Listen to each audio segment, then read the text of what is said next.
All right, so looking at graphs, how can I tell if there's going to be a significant interaction? And so these are from the book, but if we're looking at the way the graph is structured, we can tell there's going to be interaction if there are different patterns for conditions. So the conditions themselves have to have a different set of scores, like females have a different pattern than males, or the other way around. The sports have a different set of ratings. So in this graph here, there's an interaction because these two are the same, these two are the same, these are different. But in the other graph, there's no interaction because the pattern is the same. So an interaction effect is really about patterns. And so this is the same idea, but in bar graph form. So the pattern's the same: large, short, short, large, short, short. Here they would be different, so little big difference here. Especially if they flip. So what do I mean by that? Looking at this one, so the blue bar, the light blue bar is bigger on this one, but then they flip. If they're flipped like that, it's almost always an interaction. But because I like to ask these questions on the test,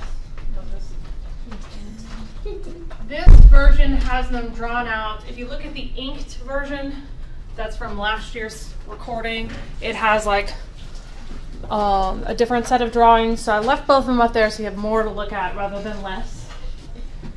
So let's say there's an A effect only, so meaning that there's only an effect of this variable here. So there's no effect of the other variable, which might be sport in this case, and there's no interaction. Okay. So the way that looks is that something is going to be higher and something is going to be lower. So the graph could go the other way. But these two lines are basically the same. So there's no interaction because the patterns are the same, and there's no effect of that second variable because those two lines are the same. Let's say if I wanted a B effect only, there's no effect here across this x-axis because they have the same scores. There's an effect of B, or the lines, because the lines are separated. So one set of scores is higher, one set of scores is lower. So is that how we should look at it? Like the A effect is on the Y axis? No, A is on, oops, sorry. A here is on X. B is the legend. Well, when you do the B effect only. Okay, so never mind. All right, I figured it out. Yeah. So here, B is going to be the legend. The two lines are different, but across X here, or A, they're the same scores. There's no interaction because it's still the same pattern. Versus a perfect interaction. A perfect interaction means there's only an interaction. No A, no B, just the interaction, and that will always make a perfect X. Because if I averaged A, I would get the same scores as if I averaged B. So if I took the average here of these two, I would get the middle, and then the other way. So perfect interactions are a little weird. They do happen, but they always create this nice, pretty X. Sort of X marks the spot, if you will. If I had all of the effects, this is just one way that it could happen. The two lines will not be parallel. They'll not be flat. So this one has an interaction because it's higher to lower and then no effect. It's got an effect of A because this one's higher, and then it's got an effect of B because, hold on, let me think about it. The scores are going to be different for the two lines averaged. So anytime you get this sort of triangle pattern or two kind of wonky crossed lines, it's going to be all of the effects. No effects is when you just have one flat line. So if I had to say what people missed on this next test, that's it. It's the same picture. It's the same pictures. So it shouldn't be this hard. But if I give you these pictures, you should be able to label them. Yes, they're the same pictures. Kills me, sorry. So, being able to label, is it A, is it B, is it A, B, and the interaction? Is it none? Okay. That does get a little harder when if they're bar graphs. So on a bar graph, I just draw the lines so that I can see it better. So I connect the bars to each other. Yeah. So is the y-axis always just like the number? Y is the dV. Okay, so it'll just be always the Yeah. And then those lines would be whatever the IVs. Like we would be able to distinguish. Like in the example over there, one would be female and one would be male. Yeah, I mean they're gonna have real labels. Yeah. Okay. So these two lines cross, and they have different patterns. So it would be, you could say that this one is all effects. Gender might be different. You know, on this one I would take, they're all there, right? Because gender, it would just depend on if it was significant, because they are different here, and they're different here. They're not here, so gender is kind of like, ooh, without running it, I wouldn't know if it was significant. So this one I would take all effects visually. Right? But here, there's an effect, clearly an effect of this variable because it's high to low. And there's an effect of gender because the lines are separated, but there's no interaction because it's the same pattern. So I have kind of a summary here at the end. Okay. If the lines are flat, there's no effect of the x-axis. So if the line is completely flat across x, there's no effect for that variable. If the lines are parallel, there's no interaction. If the lines are the same line, there's no effect. Okay. So this is flat, right?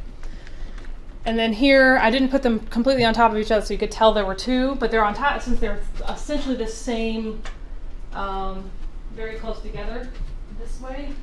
That's why there's no effect there. Wait, so is the flat line just interaction?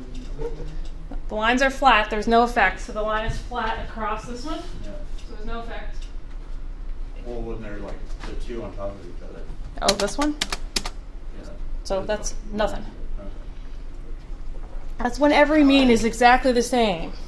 And you ask people, softball question, which group is the best? They're all the same. And everybody picks one. I don't get it. But then they're all the same. Right? So there's no effect.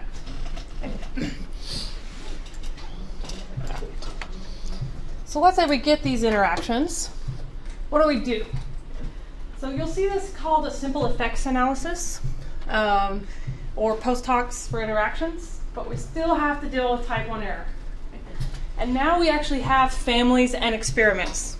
So family-wise, there's going to be between each IV individually. So just gender, just sport, just the interaction. That's the most common. Experiment-wise will be across all of them. So all of the possible test combinations. So as we go, we're going to talk about the maximum number of tests that you could do. So we've got gender, sport, interaction. So this would be family, and this would be experiment. And compare how many corrections we would have to add. So an overall suggestion, a lot of people just won't even run the main effects. So if that interaction is significant, people often ignore the main effects because you've just said both variables are important. There's different patterns for these variables. So why just analyze one of them? It also saves you some type 1 error. So, and I would say that's becoming more popular. So if the conditions matter, you said both of these variables matter, why only look at one of them? But people, that's hit and miss. So sometimes people still run a main effects. So what do I mean by main effects? I mean each IV separately. So levels. Sorry. Now, I don't run post hocs on things that only have 2 levels. Because if it only has 2 levels, it's a t-test. We don't need to run anything else. There are only 2. So the only reason we run post hocs is to get them 2 by 2. So I always think Noah's Ark for this. Like I need to compare 2 means together. So if there already are 2 of them, you don't do anything else. So gender wasn't significant in our example, but if it was, I would just look at the means. And there's a big note in the code, like don't run post hocs for 2 levels only. Okay. So there's really nothing to control for here, because it has two levels. So there's no post hoc for gender. And in reality, it's not significant, so there's no post hoc anyway. So if I wanted to write about this, I would say that women, mean standard deviation, reported the same overall rating as men. Yes, they're 4 points different, but that's not significant. If I wanted to do sport, I would treat it just like the last chapter, okay, all by itself. So let's try that. So I have a little note here. Gender only has two levels, so I would just use t-apply to get my two means. So that's where I got the numbers from. And that's that big discrepancy in variance here. So I'm not sure why Levene's wasn't significant, but if I look at just females and just males, it's pretty different. It's 3 times the size. If I wanted to do sports by itself, that's that pairwise T. So remember, it's DV, IV, P adjust is Bonferroni. If you spell Bonferroni wrong, I think it just ignores you. So 1 in. Compare F and var equals true, you'll get the Welch test. Will it ignore you, or will it just act like it's none? I think it acts like it's none. Let's see what it does. Oh no, good. It used to just pretend like you didn't want anything in the last version of R. Because I used to never spell this correctly. My motto was, if I can't remember how many R's and N's it was, just add all of them. So I at one point had notes that just had like 6 R's because I could never remember. And you do have to spell it right. So that's good because it used to not warn you. All right, so for sport, right, there's 3 possible comparisons because it has 3 levels. None to football, none to volleyball, football to volleyball. So this is that same chart that we looked at last week. And so I just made myself a chart like we did last week for this. And only none to football and football to volleyball are significant. Right? So if you look at that graph of just that IV, you get this dip in it. Right? And if I put those into a chart, I can see that there are different to football, and they're really large effects. So people who are going to football already sport much lower. Now, for my D values,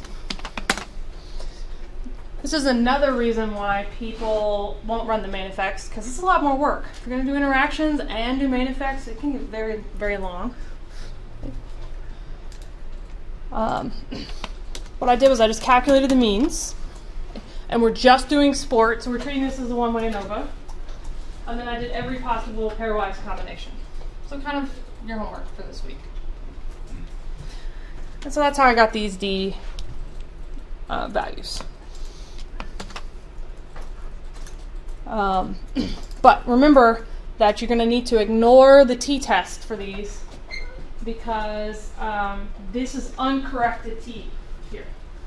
So these 3 t values are if I didn't run a correction, and we want to make sure we correct for doing multiple tests. Can you say what you just said one more time? Yes. So if I run the effect size script that I wrote, right, it gives me p-values here, but these are uncorrected. So 0.78 is like if I just had one t-test and I never did anything else. Okay. But we want to control for type 1 error, so that's why it comes up as 0.1, is it's fixing it for us. So that's with Bonferroni. It's tempting to just run, you got to run the D's anyway to run the interaction, to get the effect size. So it's tempting to look at those t values because they're there, but they're non-corrected.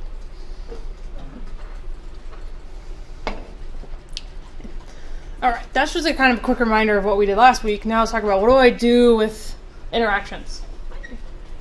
To run simple effects, we're going to go across or down, but not both. So we're going to pick a direction and stick with it. unless you have a very specific hypothesis. Like, I don't know why I would compare female none to male volleyball. Like, I don't know why I would pick those two together unless you had a very, like I said, very specific hypothesis. So instead, people generally do a cross. So just females, none to football, none to volleyball, football to volleyball. Just males, same pattern. So that would be a cross. If I go across, that's 6 tests, 3 for each one. So I got 1, 2, 3 for both rows. So I could do up to 6 tests here. However, I could also go down. So 1, 2, 3 would be the smaller number. Okay, so just none by itself, football by itself, volleyball by itself. So that's 3 tests. If I'm doing this family-wise, now that this chart's done, I'm only controlling for 3, or I'm only controlling 3 to 6. If I do this experiment-wise, I'm controlling somewhere between 6 and 9. So family-wise, it only controls for 3 in a story. Depending on which way you pick, only 3 or only 6. So if I did this experiment-wise, I would control everything for the whole total. And so when I ask what's the difference between family and experiment, family is just one hypothesis by itself. Experiment is the whole thing added together. So why don't people do experiment-wise? Because, man, you're screwed if you have a bunch of tests. It's too restrictive.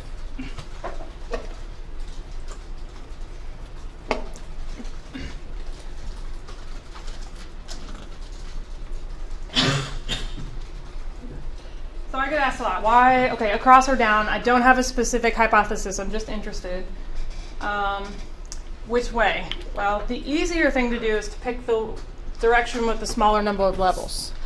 So I'm going to compare it down. Okay. You could draw this chart the other way and then it would be a cross. So it's not like a cross or down is something you write. This is just a visual thing. So I'm going to compare this way because then I have only 3 tests. So people generally go with a smaller number of tests. That's less things to write up as well. Okay. Or stick with a specific hypothesis. So your hypothesis might say what pairs you want. Okay. Now, this comes up on the test and really the next set of homeworks. So kind of foreshadowing here. We're doing between subjects ANOVA. So we're going to follow that up with an independent t-test, so pairwise t, making sure that paired is false. And then we're going to control by using Bonferroni. So if I ask you, like, what's the test? The test is independent t. What's the correction? Correction's Bonferroni. And because we're not doing any other corrections this year, the answer to the correction one is always Bonferroni. Unless it has 2 levels, then the answer is we're not doing anything. Why are we only doing it in Bonferroni? Because the other versions are scary. You can run Tukey, Fisher-Hader, and a bunch of other ones, but the only package I've really found them in requires you to use AOV, and AOV makes the math type thing tricky. So this is kind of the easiest combination I've found. And they don't turn out too different until you get a factor with more than 5 levels, because then Bonferroni starts to be bad for you. Okay, so to practically put this into effect, what we're going to do is split the data set by the larger number of levels. So we're going to subset into 2 different mini data sets, and then run pairwise t on each of those mini data sets.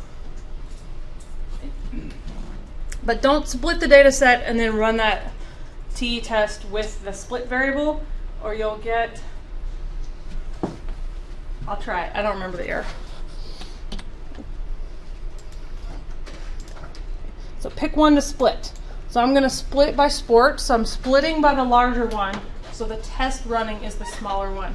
People always want to do this the other way because it's easier to split by the smaller one, but if you want to run the smaller number of tests, you split by the larger one. If it's equal, if it's a 2 by 2 or a 4 by 4, just pick one. They're the same. Remember, subset requires that you spell it exactly correct.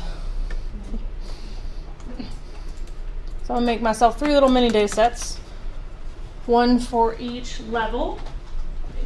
And make sure this does something here. Because we haven't talked about subset in a while, but equal is super important. If you just do 1 equal, it gives you the whole data set back. So make sure these add up. So between subjects, they're perfectly splitting. So the projector's running really loud, and it's really hot in here, so it may turn itself off again in a little bit. Because, quote, it's not that hot in here, I don't know what y'all complaining about, unquote. So, yeah, I'm burning up. So they don't understand that you can't put 28 computers and people in a room and then leave the temperature at 75. Come on now. Anyways, small rant. So let's say we accidentally run this wrong. Let's see what it gives you. It gives you this 0 by 0 matrix. Okay, so it actually runs. It doesn't give you an error. It gives you this.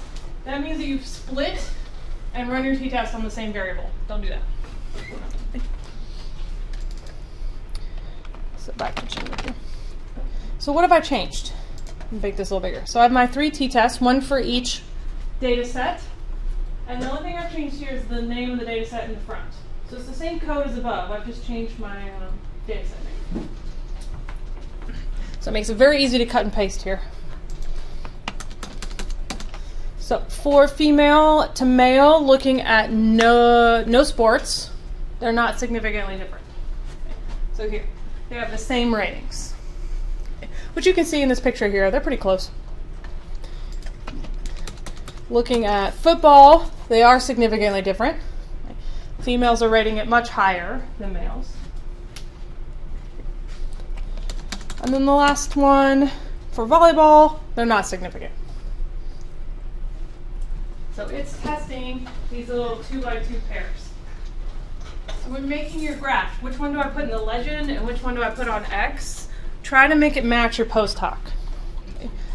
And so my graph here, I have sport on the bottom so that those little pairs are what people are actually comparing. Because it's really nice about reading a report and they say, okay, we compared this bar to this bar. They're just right next to each other. So I can look at that and go, yeah, that's not different.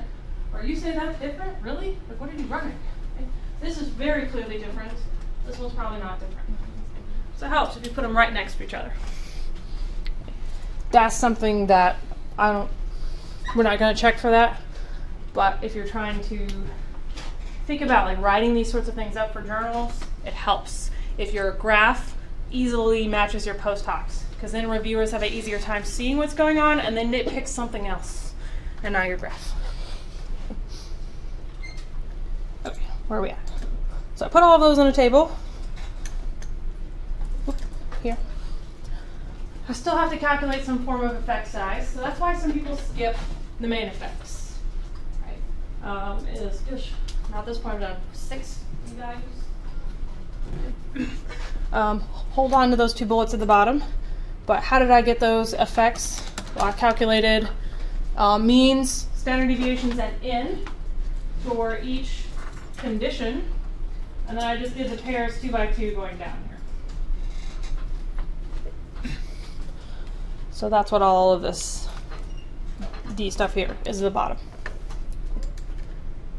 So to kind of finish out like conceptually what's happening. So sometimes what you'll find is this flip. So they're the same, they're different, they're the same. That makes an interaction really easy to understand. Because like these 2 are the same, these 2 are different. That's why it's an interaction, the pattern's different. Every once in a while, what you'll see is instead,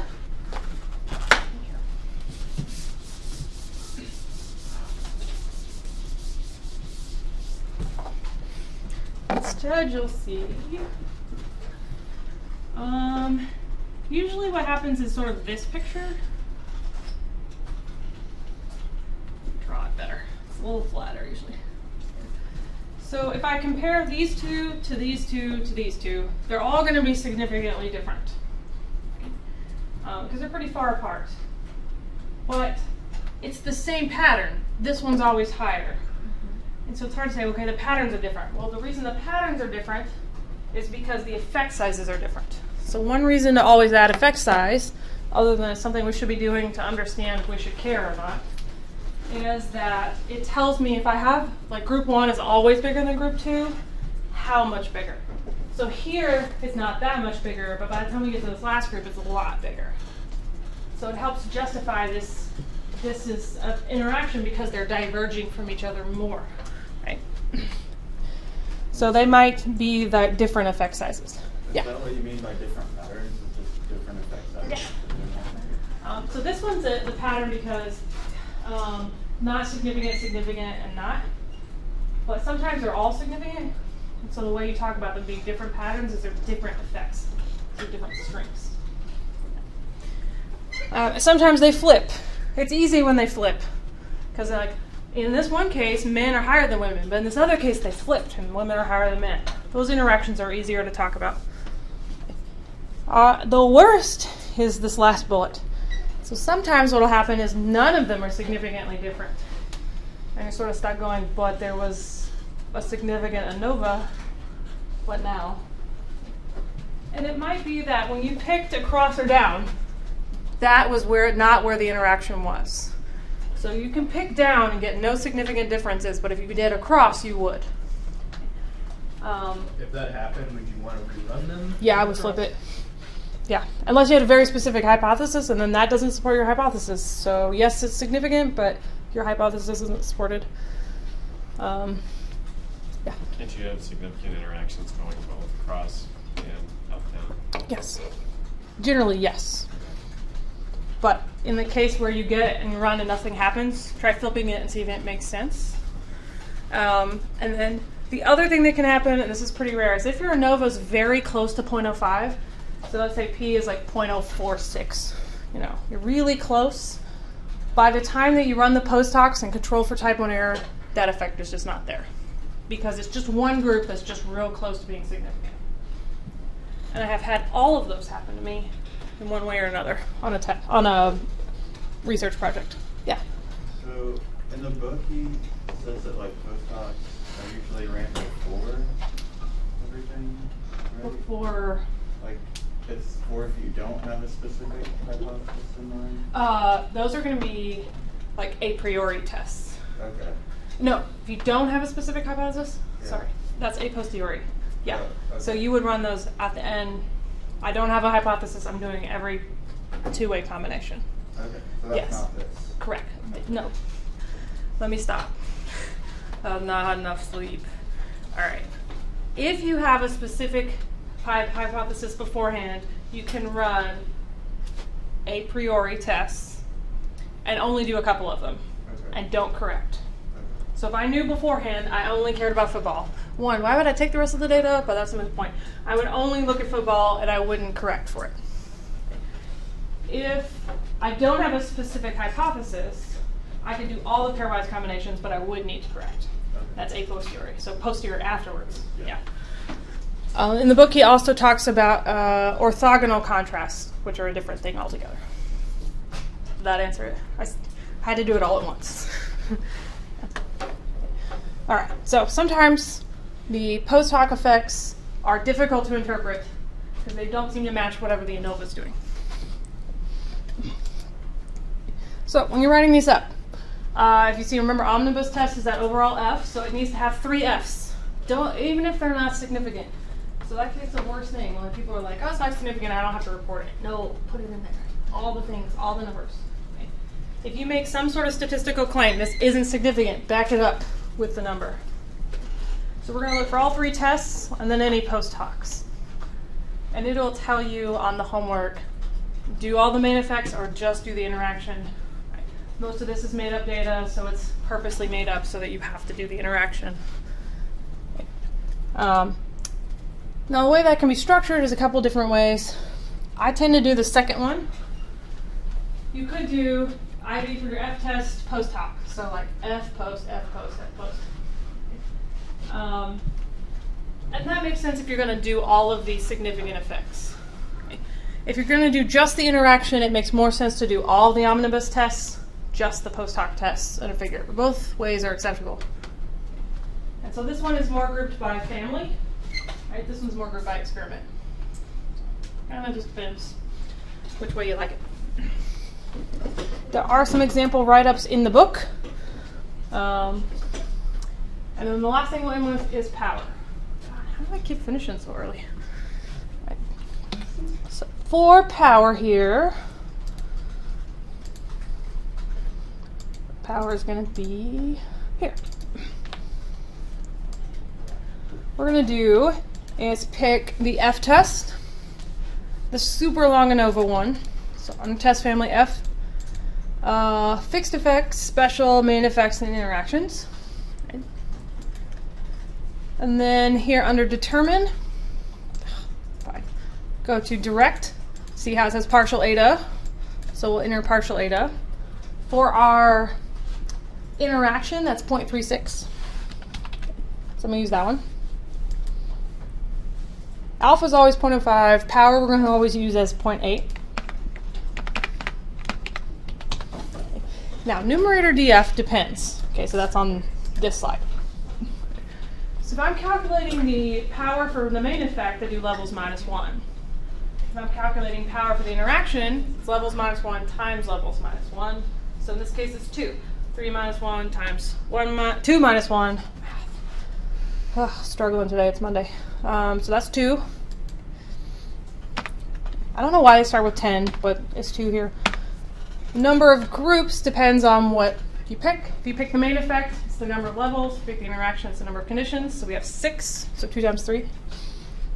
Those numbers should not be the same thing, unless, no, never. So, and then hit enter. So we need 22 people. We have way more than that. So I can calculate power for each effect separately. So I could do just gender, just sport, and then just the interaction.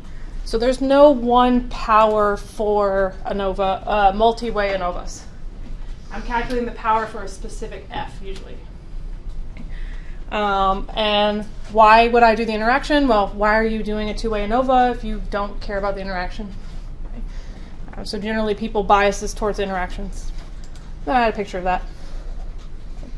So we're going to go with test power on the interaction. All right.